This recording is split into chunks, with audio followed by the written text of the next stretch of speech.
So I wanted to share the story of the first time I found a lump in my breast. This was in 2012. I was actually a hairstyling student at the time. I was 28 or 29 years old, 29 years old at the time.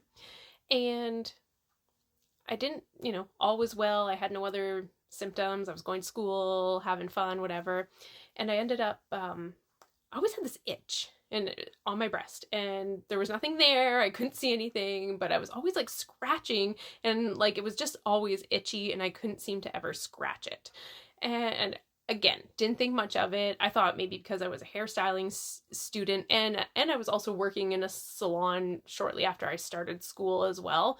So I was like, well, maybe it's other people's hair, because other people's hair gets everywhere. When you're a hairstylist, it's in your bra, it's stuck to your clothes, it's everywhere. So I just assumed like maybe it's getting down my shirt, even though I wear a smock. I don't know.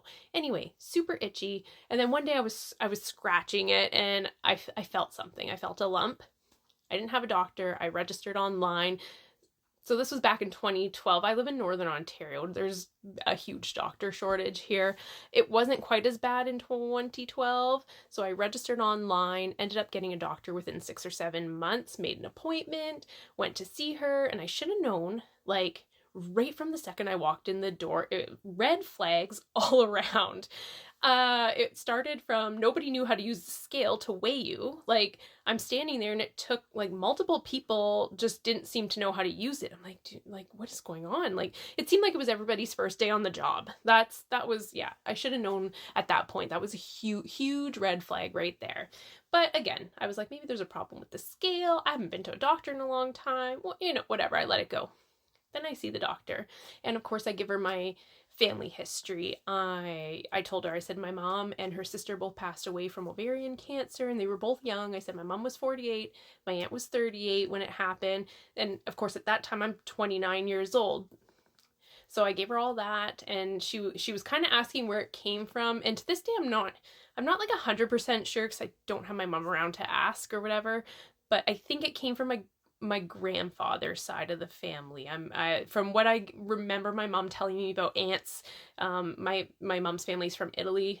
I remember her telling me about aunts that had passed away from cancer and things like that. So I assume it's from my grandfather's side of the family.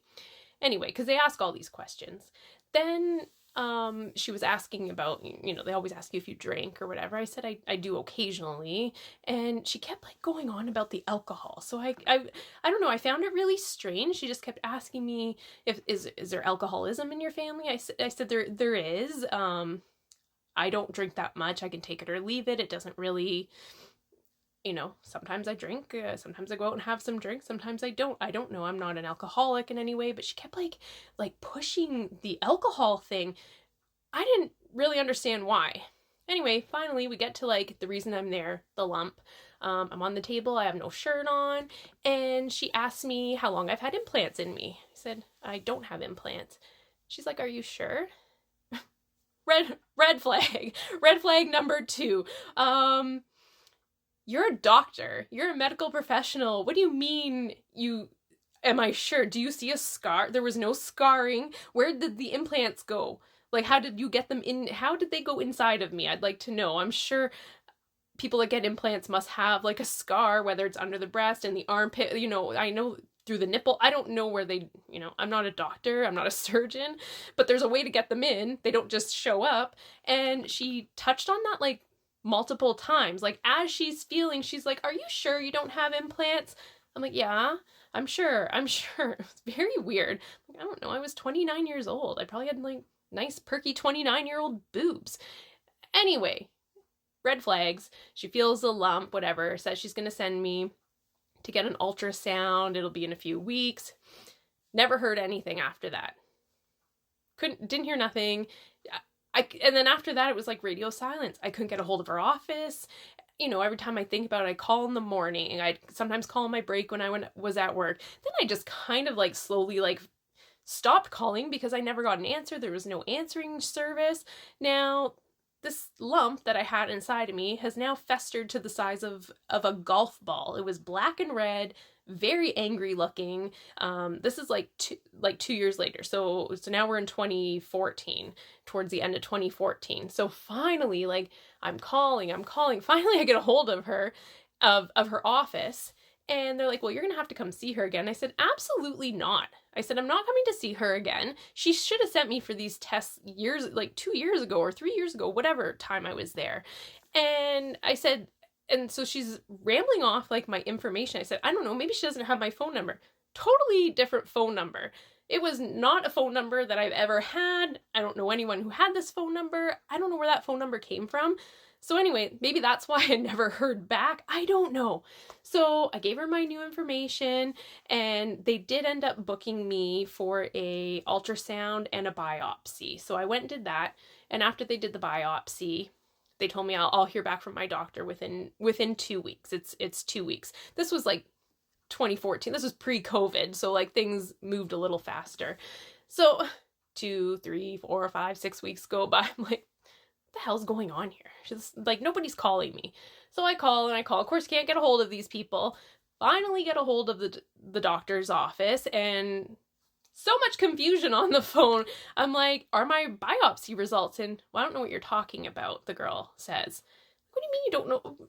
They should have been there within 2 weeks. I said, it's been like 6 or 7 weeks now, maybe 8 at that point. It was well over the 2-week mark. So she's like, well, I don't know. So finally I just snapped. I was like, this is crazy. I was like, I just want to know if I have fucking cancer or not. Can someone please figure it out and call me back? And I hung up the phone, and within 10 minutes, that doctor called me back and just very nonchalantly was like, yeah, you have cancer. I'm like, okay. So what does that mean now? Like, what are my steps? Oh, she's like, you'll hear from the surgeon, or someone will call you like within a week or so.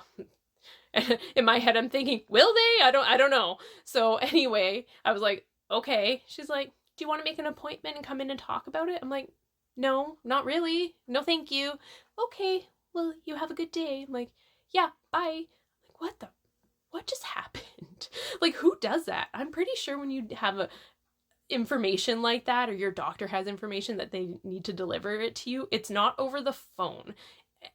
I don't know. It was appalling. Just appalling the way they acted at that office. And I never went back to her. And I remember my first oncologist was like, well, you should make an appointment with her. I said, I will never go to see that woman ever again. I said, she shouldn't even be practicing medicine as far as I'm concerned.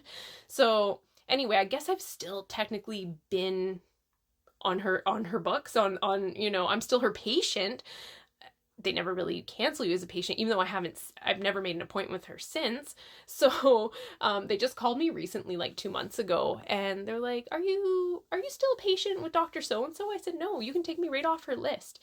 So then they told me that I wouldn't get the benefits of making appointments at that doctor's office or whatever. I said, I don't care. I said, I will never see that woman ever again. I haven't seen her in person since 2011. I said she shouldn't be practicing medicine. She should not be a doctor as far as I'm concerned, or, she needs to get her staff in order. I don't know. Whatever's going on needs to change over there. Anyway, I didn't want to be a part of it. So they're like, oh, okay, like, we'll take you off the list then. I'm like, yeah, that's fine. Like, all good there. I'd rather wait 10 years and find a better family doctor.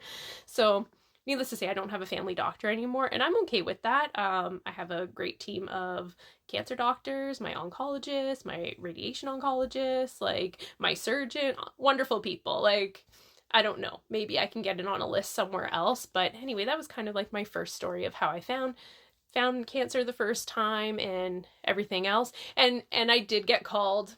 Everything happens very quickly. So like within that week, I think I had like the surgeon's office calling me, and then it all just goes crazy from there. So everything was taken care of. It was good.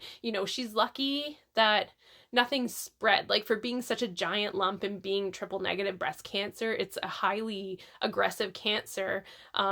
It stayed localized in the lump. It didn't spread to my lymph nodes, so which was good. So it could have been a lot worse. But anyway, that was my first experience. Not the best.